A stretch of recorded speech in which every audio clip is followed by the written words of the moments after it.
When we took over the sheriff's office in January of 2013, these were just all white walls, looked like a dentist office. So my wife Charlotte wanted, and I also wanted to take it back to the old West look. I think sheriff's office ought to have that look. And so she personally painted all 4 of these offices, this office, that one, the one in there, and another room herself. Also, she put in the wooden trim and new wooden shutters and so forth. So all of the furniture in here, with exception of a couple of pieces, are personal pieces of ours. The oil paintings are original Western oil paintings that my wife Linda did. Linda passed away in '03, just 2 months after I retired from U.S. Marshals. So I have some of Linda's paintings here, all the other things. My daughter has contributed to the office. She gave me the bronze. Charlotte collects beautiful antique lamps. Most of the lamps that we have in here are over 100 years old. This is a gun case that some of my better rifles are in. And this is hand-carved walnut. Charlotte got this for me about a year ago, but there's Weatherbys, Seikos, Winchesters, a lot of different calibers, all the way from 30-30s up to 416 Rigby, African models. And anyway, just some of the ones that they're all shooters. I shoot all of them. Charlotte bought me this saddle about 3 or 4 years ago. I always wanted an antique saddle, like a trail driving saddle, the high back. And we found this in an estate in just excellent condition. It's made by Miles City Saddlery out of Miles City, Montana. It's made in the late 1880s, early 1890s, so it's about 125, 130 years old. So anyway, I put it up here on display just to give it a little more Western atmosphere. This is a display that Charlotte fixed up for me. That's a picture of me in 1971, 6 months after I hired on with U.S. Marshals. They sent me down to the border, and the marshal said, go down there, get with Border Patrol, the sheriff, BNDD. I said, what in the world is BNDD? And he said, that's Bureau of Narcotics and Dangerous Drugs.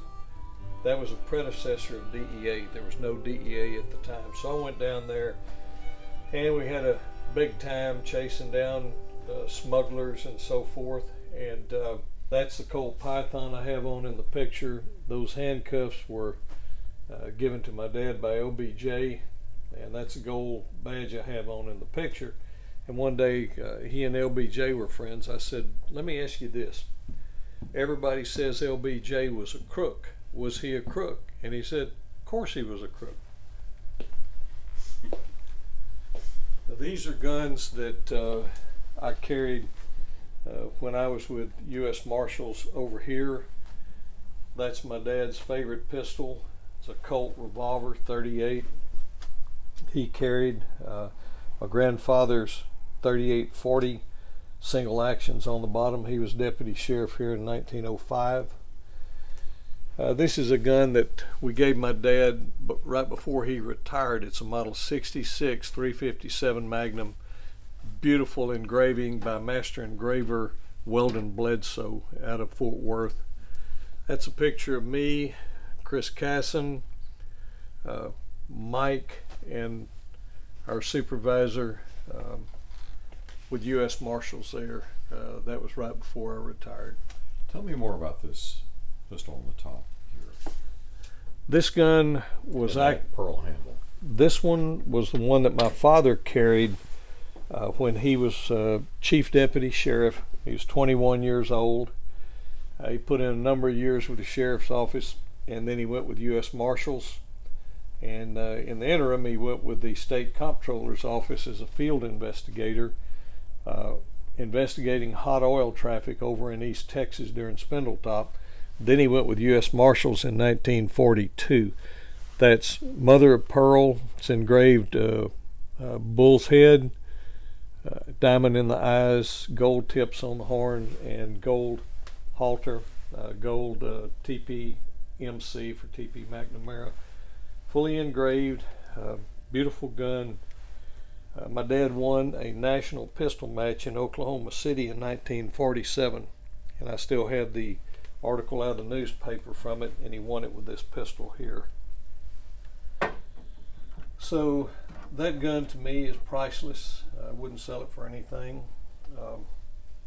This is a special deal. If you've ever heard of Tom Mix, the Western movie star, I bought this at an auction, an estate auction, with a letter that Mix gave this to a young man at a rodeo in Madison Square Garden back in the 1930s. And it's got Nudi's Rodeo Tailors, North Hollywood, California. They made the outfits for your rhinestone cowboys, so to speak. They made hats for Hopalong Cassidy, Lash LaRue, all the old movie stars, and they were a very famous outfitter, and they're still there in North Hollywood. This picture I took of Mike, and that's when we were riding together in 2015 down the Gila River. And when Mike saw that, he said, "Man, I was just drifting on downriver." And I saw him, I took that snapshot, and it was just perfect. I'll never forget that. I wouldn't take $1 million for that picture right there. That's a picture of me and Mike coming through the snow from a bear hunt out in New Mexico years ago. Mike is in the middle and I'm on the front there. That was one of the coldest hunts we've ever been on. We were out there 10 days in that stuff in tents. And that was before you had hot hands or any of that stuff.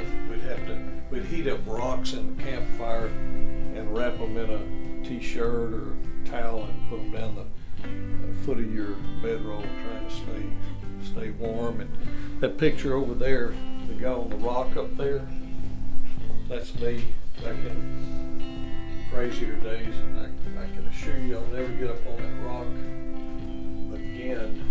It was real teetering and it was going bloop bloop. And my cousin who took that picture, he said, "Oh man, what a picture." We were glassing for game. I feel like I'm going back in time. It is kind of like a time warp. But come on in here. This is one of my favorite pictures. I just found this recently. McLennan County Sheriff's Office, 1938. Sheriff W.B. Mobley was the sheriff. T.P. McNamara was chief deputy. That's the sheriff. That's my dad on the back row there when he was in his early 20s. But isn't that a cool picture? Gildersleeve, 1938. This is where our law enforcement, our family started in law enforcement. This was Guy McNamara. And I never knew him. He died in 1947. I was 1 year old. But my dad idolized him. He said he was like 6'3" and tough. And that's him. And this is him in 1898 in a buggy ride with Edna Fagan. We have no idea who that is. So in 1902, he ran for constable. And look at these deputies. They are rough. And so from 1902 to 1915, he was constable. And this is a cool picture because it's got Friday, March 15th, 1907, and it's got the time. It's got everything just frozen in time. And then he became chief of police. He always wore a black cowboy hat. And that's him in his suit.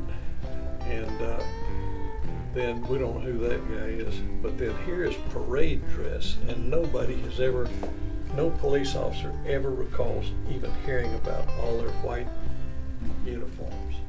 And then this is a picture of him when Roosevelt appointed him the head United States Marshal for the whole Western District.